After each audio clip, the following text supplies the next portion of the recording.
Oke teman-teman BBOH, kita kembali lagi bersama Mas Basri Adi. Tadi sudah dikatakan bahwa kalau uang kita hanya ditabung tidak bertumbuh. Nah, Betul. gimana nih yang bertumbuhnya? Mau tabungan kayak gimana Oke. gitu? Heeh. Iya, jadi kan balik lagi hidup kita kan akan jangka panjang. Hmm. Kalau duit kita nggak bertumbuh, kalah terus sama inflasi kan bagaimana di depan kan nanti kan gitu Bu Udah ya. nilainya makin hari makin Makin turun, habis, ya betul. kan? Makin turun Heeh. digerus inflasi dan biaya. Heeh. Jangan lupa tabungan dan deposito itu kan pajaknya termasuk paling tinggi. 20% 20%, soalnya. ya kan? Gitu. Nah, Ini ngingetin gue nih. betul. Nah, jadi yang kedua, kita belajar dari kakek saya itu adalah bicara masa depan, Heeh. multiplikasi sumber daya aset, ya kan, jagung tadi. Jadi saya lihat kakek saya pilihin tuh jagung-jagung yang bagus, dia pilihin, lalu dia ambil 1 kuintal, dia sebar di ladang, Bu Limi. Oke, oke. Tujuannya apa?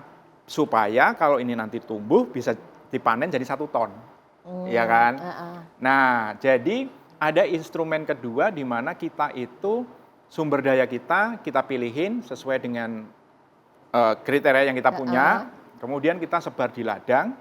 Tapi sebar di ladang itu memang betul menjanjikan hasil, ya kan? Terus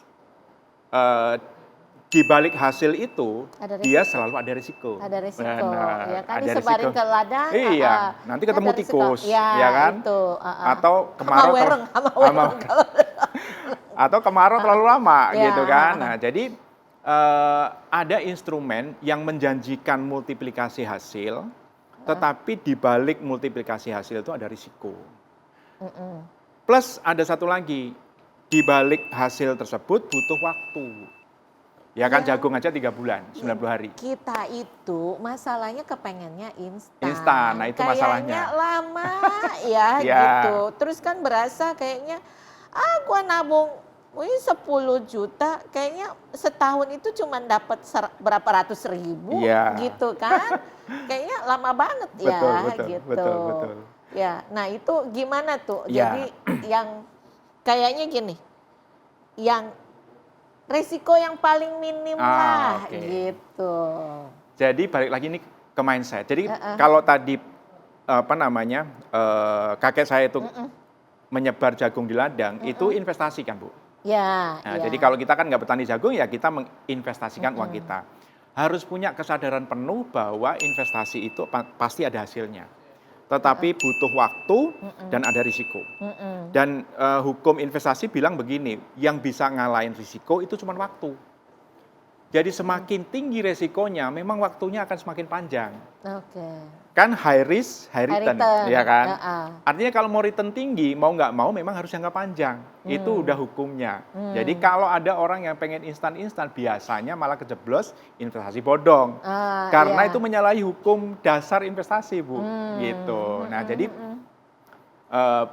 kalau kita bicara investasi, kita harus juga balik lagi ke kita sendiri dulu. Sebelum kita ngomong soal mau ditaruh di mana, Ibu kan tadi pertanyaannya mau taruh di mana. Seberapa berani kita mengambil resiko itu ya? Gitu. Semakin kita nggak terlalu berani ambil risiko, maka nanti berurusan dengan instrumennya.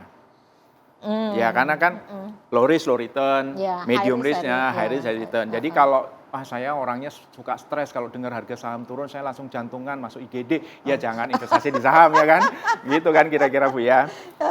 Jadi pertama kita harus tahu diri kita sendiri dulu, dan itu bisa diukur sebenarnya. Itu yang kita sebut sebagai risk profile, gitu ya. Terus yang kedua tentang diri kita sendiri adalah berinvestasi itu kita mesti ngerti tujuan kita investasi buat apa. Harus punya tujuan dulu nih. Dong, ya. Kalau nggak punya tujuan, soalnya nggak disiplin jadinya iya, ya. Bu. Gitu. Apa gitu. Apalagi buat yang udah berkeluarga kan pasti punya tujuan. Pertama pasti anak dah. Ya kan, anak Bu? Mesti sekolah. Itu. Nanti gimana caranya supaya pendidikan tingginya juga bisa tercover. Bener. Gitu, kadang-kadang kita suka ignorance ya. Kita tahu biaya pendidikan anak naik terus. Tapi kita nggak mau dengan sungguh-sungguh mempersiapkan itu. Begitu udah waktunya anak sekolah, duitnya nggak ada. Sibuk nyari pinjaman. Nah, itu kan itu yang kadang-kadang banyak terjadi karena sebenarnya tidak mengenali dirinya sendiri. Sebenarnya punya tujuan apa sih gitu. Nah, jadi instrumen apa yang cocok buat kita, ya kita sendiri yang tahu. Yang sesuai risk profile kita, sesuai dengan tujuan keuangan kita. Jadi kalau kita mau nyekolahin anak 10 tahun lagi, ya cari instrumen yang bakalan grow dalam waktu 10 tahun. Ya, mungkin itu resikonya tinggi, mungkin saham. Mungkin. Nah kalau kita nggak ngerti soal saham, ya kita harus belajar, mau nggak mau. Gitu. Ya jatuhnya. kembali lagi tergantung pada kebutuhan masing-masing. Tapi kan kalau dilihat begini Mas, kalau biasanya dibilang kalau masih muda mungkin lebih berani mengambil risiko. Betul. Semakin tua semakin takut dengan risiko. Di samping juga kemampuan dia mengabsorb risiko rendah, umur-umur 50, seumur saya itu Bu. Umur saya adalah saya udah nggak punya tujuan jangka panjang. Ya. Tujuan saya udah jangka pendek menengah semua udah gitu. Karena anak udah sekolah, udah selesai, ya kan. Istri juga udah mandiri, udah bisa cari duit sendiri. Ini saya juga nggak ada keinginan untuk beli rumah lagi, ya. Udah nggak ada, keinginan itu udah nggak ada. Jadi memang di usia-usia 55 memang ya mungkin 50-an ke atas lah ya. Memang sudah sewajarnya itu tidak terlalu banyak bermain di instrumen yang berisiko tinggi gitu. Kira-kira sih mungkin itu pandangan saya. Oke. Tadi Mas Basri kan bilang bahwa kita mau berinvestasi itu dari paling tidak dari 30% yang sudah kita sisihkan ya. Dari 100% penghasilan kita. 30%-nya itu kita mau investasikan kemana sangat tergantung pada profilnya pribadi kita itu sendiri. Betul. Tapi sebetulnya begini Mas, kalau usia 20-an sebaiknya kayak gimana sih dibanding dengan 50-an misalnya gitu? Ya, kalau usia 20, 30 itu kan ya harapannya time horizon-nya masih panjang, ya kan? Artinya time horizon itu tidak cuma menggambarkan bahwa tujuan keuangannya juga masih banyak, tapi secara fisik kemampuan untuk menghasilkan ekonomi, ya secara kemampuan ekonomi itu masih tinggi gitu. Karena pada dasarnya usia 30, 35 tuh usia pada saat kita kuat-kuatnya. Ya kan, masih semangat-semangat apapun berani dulu nerjang. Waktu kita kerja di kantor kan kita nggak pulang 2 hari nggak ada masalah, umur masih 35 gitu ya. Kita malam-malam ke percetakan. Ini mohon maaf karena saya sama Mas Basri itu dulu asalnya dari media cetak pernah kan. Jadi di tengah malam nih kita masih jalan ke tempat percetakan. Nungguin itu koran udah selesai dicetak, jam 2 kita udah selesai cetak, kita ke bursa koran. Itu sampai pagi, itu kita jalankan gitu. Nah ini yang kita waktu itu nggak merasa 2 hari nggak pulang nggak ada masalah. Tapi sekarang kayaknya udah sanggup. Jadi gitu ya. Betul Bu, jadi usia itu sebenarnya usia lagi kuat-kuatnya. Nah banyak orang yang menggunakan usia yang lagi kuat-kuatnya itu tidak untuk sesuatu yang produktif secara ekonomi. Jadi pelariannya salah nih gitu. Nah, jadi kita dulu salah dong. Iya, kan kita cari duit Bu, kerja dulu ya kan. Ya nggak apa-apa gitu. Siapa tahu bos kita dulu lihat kita rajin terus kita dikasih bonus kan, kita dulu nggak tahu kan. Pokoknya kita rajin aja. Nah, jadi pada saat usia 20-30 memang kita harus punya bukan kita harus punya. Disarankan memiliki instrumen investasi yang horizonnya panjang, ya, profil resikonya tinggi, gitu ya. Yes, balik lagi itu soal ini ya, profil resiko ya, keberanian, yang memang untuk tujuan-tujuan hidup jangka panjang, gitu ya. Salah satu instrumennya ya sebut aja misalnya sekarang kayak saham, gitu ya. Itu saham atau mungkin reksadana yang berbasis saham. Sebaiknya selalu saya sarankan dikombinasikan. Sebaiknya sih tidak menaruh telur dalam satu keranjang kan. Jadi ada yang risiko tinggi, menengah dan rendah supaya secara ini ada backupnya lah ya gitu ya. Kalau dulu kan taruh di saham begitu marketnya merah, aduh pusing gimana sekarang ya gitu kan, aduh pusing gitu. Betul. Gitu. Nah itu ada namanya di hedging Bu. Jadi kalau teman-teman yang mungkin sekarang hobi banget berinvestasi ya, saya nggak bilang trading ya, karena investasi dengan trading 2 hal yang berbeda. Investasi di saham sebaiknya di hedging dengan instrumen yang memang akan selalu kuat dalam situasi krisis. Kalau saham itu kan kalau ada krisis pasti anjlok. Nah ada instrumen lain yang ngimbangin yaitu emas. Nah itu jadi diimbangi dengan logam mulia. Nah itu mungkin bisa jadi salah satu tips sederhana kalau mau investasi untuk jangka yang agak panjang. Tapi kalau buat yang ini Muslim jangan lupa ya, kalau simpan logam mulia itu ada zakat yang harus dibayar ya, loh. Ada gitu. zakatnya.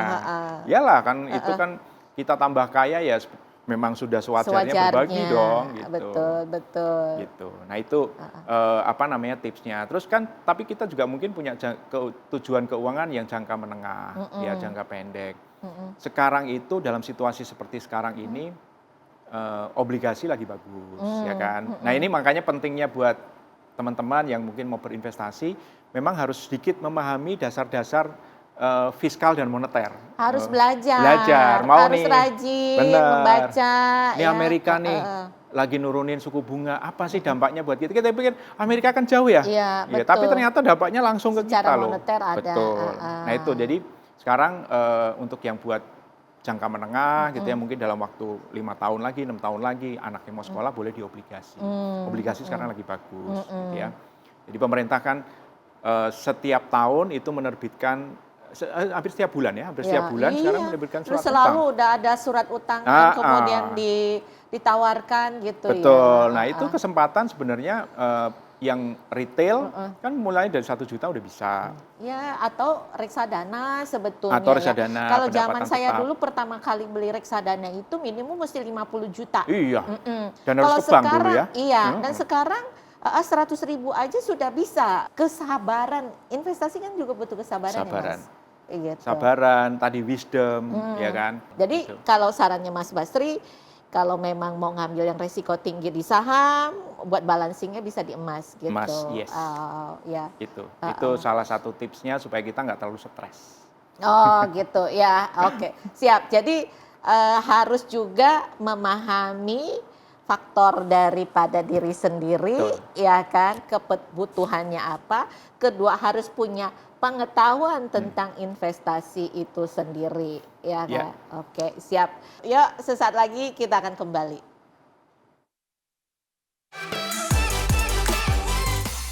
Kita mempunyai platform namanya bestisejahtera.com, yaitu platform online yang bisa memberikan akses kepada mereka yang ingin belajar menjadi wirausaha digital.